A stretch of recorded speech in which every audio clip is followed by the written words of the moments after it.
জীবনের কঠিন বাস্তবতায় কৃষক বাবার সঙ্গে হাল চাষ করা অজপাড়া গায়ের সেই কিশোরী বল হাতে ইনসুইংয়ের মরণাশ্রয় এখন বিশ্ব ক্রিকেটের আলোচিত এক নাম। প্রতিকূলতার সিঁড়ি বেয়ে রাতারাতি পেয়েছেন তারকা খ্যাতি। তবে অবহেলা, অবজ্ঞা, কষ্টের দিনগুলোর কথা কি ভুলতে পেরেছেন নীলফামারীর সেই মেয়েটি?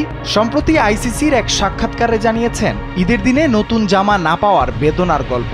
এমনকি বাড়ির পাশের বিয়ের অনুষ্ঠানেও পরিবারের কাউকেই দাওয়াত দেয়া হতো না দরিদ্রতার কারণে। যেই সমাজ তাদের আমন্ত্রণ করত না, সেই সমাজ টিভির পর্দায় তাকে দেখে গর্ব করে। বিশ্বকাপের দলে নিজের নাম দেখে চোখ ভিজে গিয়েছিল মারুফার। অভিভাবককে ফোন করে বলেছিলেন, আমি দলে আছি। বাবা মা ক্রিকেট না বুঝলেও মনে বিশ্বাস ধারণ করেছিলেন তাদের মেয়ে একদিন বিশ্ব মঞ্চে খেলবে। সেই বিশ্বাসকে আগলে ধরেই লাসিথ মালিঙ্গার মতো কিংবদন্তিও সামাজিক যোগাযোগ মাধ্যমে গাইছে মারুফার বোলিংয়ের ইনসুইংয়ের জয়গান। করোনাকালে ভাইরাল হওয়া সেই ছবিতে বলদের বদলে যিনি টেনেছিলেন হাল, তিনিই এখন টানছেন বাংলাদেশের স্বপ্ন। মাত্র ২০ বছর বয়সেই যেই মেয়ে বুঝিয়ে দিয়েছেন লড়াই যার অভ্যাস, সে কখনো প্রতিপক্ষকে ভয় পায় না।